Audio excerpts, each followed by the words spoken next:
Business Book Summaries. Turning pages, changing games, where every book is a new frontier. As a child, did you ever find yourself captivated by the timeless Disney movie, The Lion King?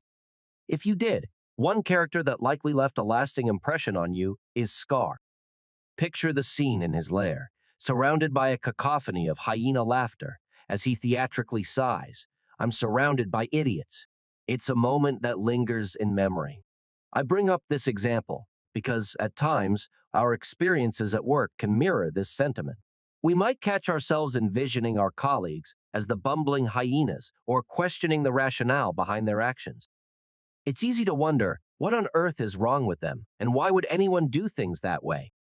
However, the reality may be more nuanced than a simple dismissal of our coworkers as idiots. It might be a matter of differing personality types, leading to a sense of bewilderment.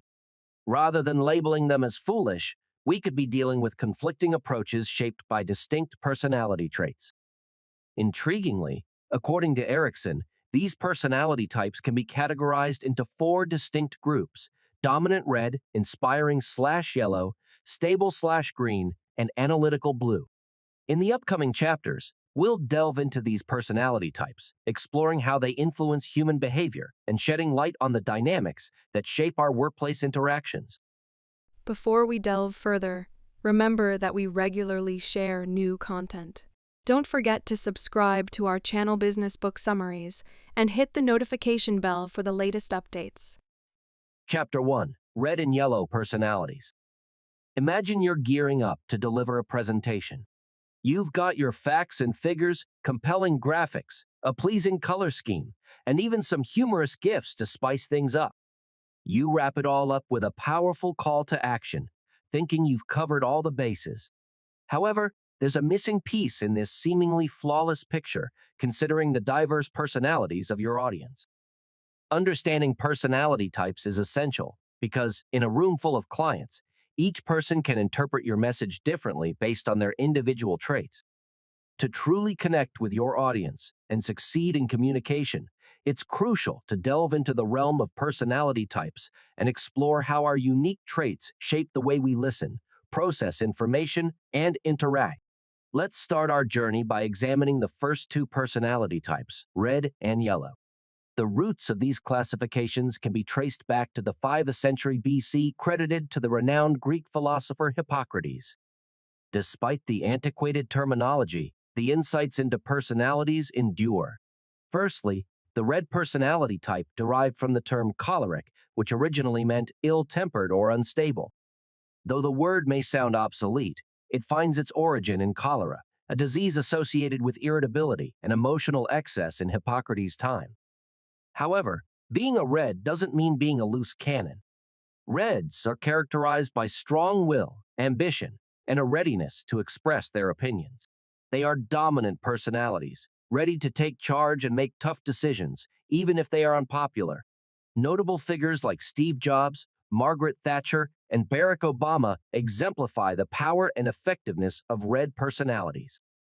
On the flip side, we have yellow personalities, reminiscent of that bubbly high school friend or the person who could sell anything with charm. Sanguine, an old term for perpetual optimists. They are unfailingly cheerful, kind, and the embodiment of positivity. Yellows are the ones who never meet a stranger and are seemingly incapable of being quiet. While their perpetual enthusiasm might be a tad overwhelming for some, their good qualities, ever-present support, and positivity shine through, making them a delightful presence. Chapter 2: Greens and Blues. Our exploration of personality types doesn't end with reds and yellows. We now delve into the unique worlds of greens and blues. These personalities not only differ from the ones discussed earlier, but also exhibit distinct characteristics from each other. Let's start with greens, characterized by their phlegmatic temperament, as per Hippocrates. Unlike the dominant reds and cheerful yellows, greens prefer an even keel. They are stable individuals, yet their stubbornness stems from a desire to maintain a calm and comfortable environment, resisting change that might disrupt this equilibrium. Greens aren't spotlight seekers. Instead, they go with the flow, making them ideal team players, supportive partners, and attentive friends. Their inclination to listen more than talk provides a balance. Moving on to blues, who share some similarities with greens but differ significantly. Like greens, blues prefer stability, but they are the original members of the glass half-empty club, aptly named melancholic personalities by Hippocrates. Blues tend to be more realistic, sometimes to the point of being perceived as pessimistic. They may grapple with depression and anxiety, impacting their work performance as they meticulously focus on project details, often feeling that it's never good enough to submit. Blues are quieter and more introverted. For reds and yellows, these traits might be perplexing, as they themselves are bolder and more likely to take charge in any situation. However, it's crucial to emphasize that no personality type is inherently better or more important than another. Our diversity in personalities enriches our work environments, fostering collaboration and innovation. Rather than avoiding those different from us, understanding each personality type enables harmonious collaboration. To enhance our understanding, the author suggests a color-coded strategy. Imagine a grid with blue and red at the top and green and yellow directly beneath. This visual representation showcases the differences and complementary aspects of these personality types. For instance, reds and blues, despite different core attitudes, share common traits as goal-oriented individuals who prioritize accomplishments. On the other hand, greens and yellows, while differing in many ways, tend to be more socially aware, prioritizing people over problems. As we move forward, it becomes evident that individuals rarely fit into a single personality type. We are complex mixes of various qualities. You might be a cheerful yellow yet possess traits common to dominant reds.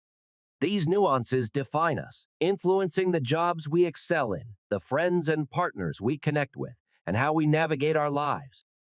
In the next chapter, we'll delve deeper into common blends of personalities, unraveling the intricacies that shape our unique selves. Chapter 3: When Personalities Collide.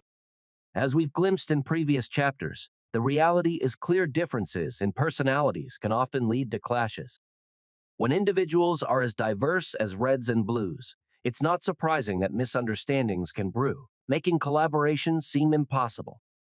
The key to fostering a more inclusive environment lies in dismantling these misconceptions.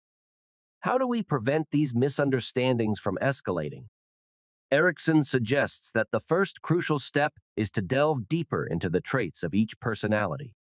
By understanding what makes each personality tick, we can unravel the intricacies of what they are and what they are not. Take, for example, the clash between a reserved blue and an outgoing yellow. To the blue, the yellow's chattiness might be perceived as annoying or attention-seeking. This misunderstanding could lead to resentment, with the blue feeling that the yellow always tries to dominate conversations or others. On the other hand, from the yellow's perspective, they are just being their friendly selves, always ready with an idea, a funny anecdote, or a smile. They may not see anything wrong with being confident and speaking up, and they might be perplexed by the blue's reticence, possibly mistaking it for rudeness, hostility, or a lack of personality. Given that yellows are overflowing with ideas, they might expect others to communicate similarly, quickly interjecting without understanding why a blue needs time, space, and a literal invitation to share their thoughts. Consequently, a yellow working closely with blues might arrive at the misguided conclusion that they are surrounded by idiots. However, this perception is merely a misunderstanding, a failure to recognize the valuable qualities that a blue brings to the table. Conversely, blues might overlook yellows as gifted communicators. This oversight can lead to an unhealthy emphasis on each other's differences. Instead, a yellow should appreciate the blue's realism and attention to detail, two qualities that yellows often lack.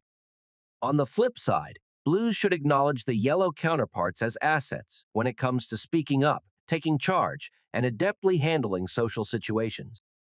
Recognizing and appreciating these differences can bridge the gap, turning clashes into opportunities for collaboration and growth.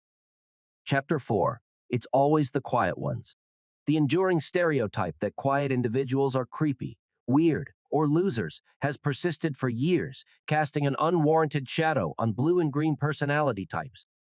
This stigma, rooted in misconceptions, continues to affect perceptions today. Reds and yellows, being confident and quick to voice their thoughts, might misinterpret a green coworker's natural shyness as aloofness, secrecy, or even suspicion. Similarly, blues are often unfairly labeled as dull, depressing, or pessimistic. These biases can lead to mistrust and conflicts among colleagues, perpetuating unnecessary challenges in the workplace. The good news, however, is that it doesn't have to be this way. With a bit of extra understanding, one can discover that green personality types, often deemed as quiet or reserved, are in fact the most common personality type globally. This prevalence is a strength, as greens excel in collaboration and teamwork, outshining reds and yellows who may come across as pushy or overly assertive in promoting their own agendas. Though greens may be quiet and avoid conflict, they are fiercely loyal and prioritize the needs of others.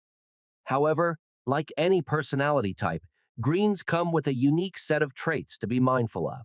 For instance, while reds and yellows may not prioritize routine, for a green, stability equals happiness. Greens often rely on carefully constructed routines for a sense of happiness and security throughout their workday. Respecting a green coworker's preference for routine is essential. If you notice their dedication to a specific breakfast time or order, give them the space to finish their routine before diving into work discussions. Practicing patience in these moments fosters a better working relationship in the long run.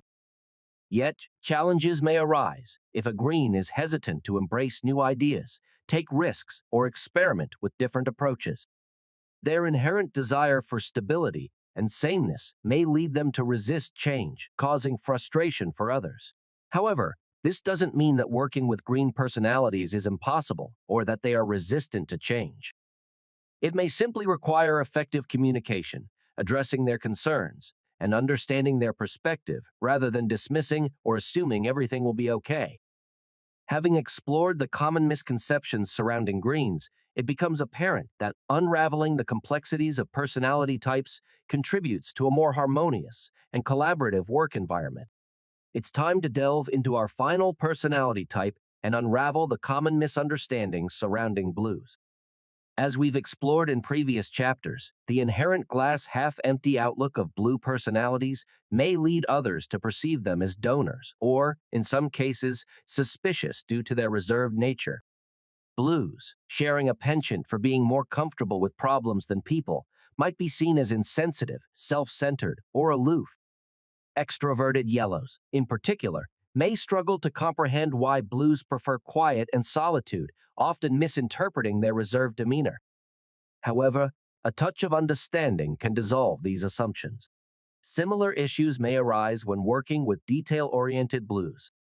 Reds, prioritizing efficiency, and yellows, known for their lack of attention to detail, might find frustration in a blue's insistence on meticulously checking every detail. It's crucial to recognize that blues are perfectionists, highly detail-oriented individuals who take a slow and steady approach to ensure everything is done correctly. While this meticulousness might be perceived as tedious by other personality types, it's essential to appreciate the perspective of blues.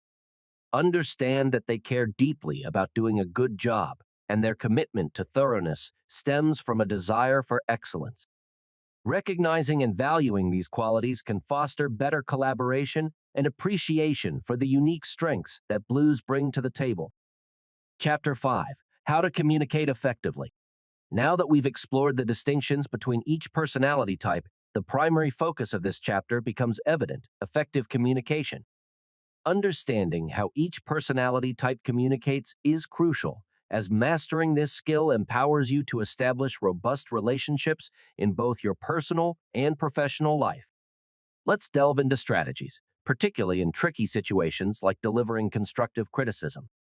Constructive criticism can be a sensitive matter for many, whether it's related to a work project or personal interactions.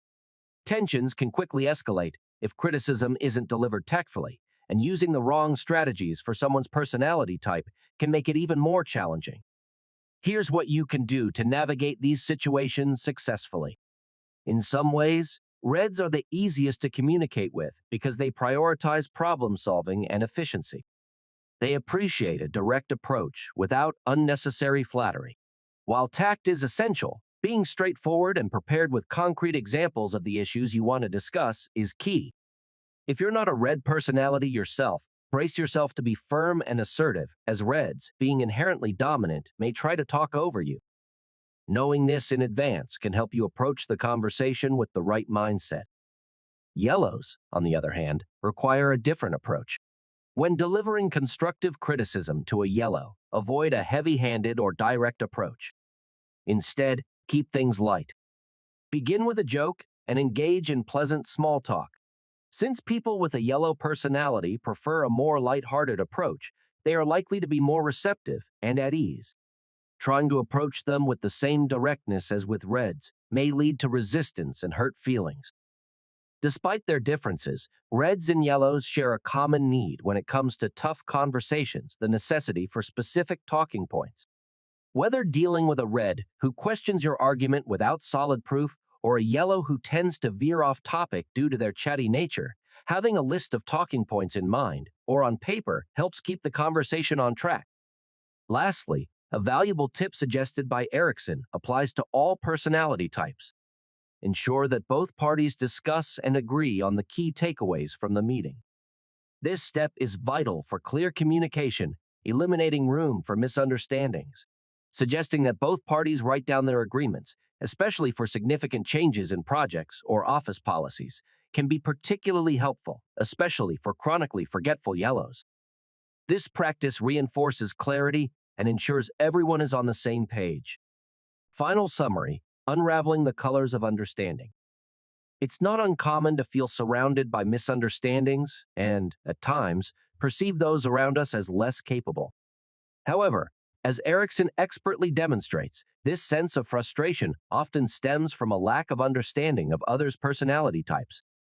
By dedicating some time to comprehend how individuals communicate and process information, we can dispel these misperceptions, fostering improved communication.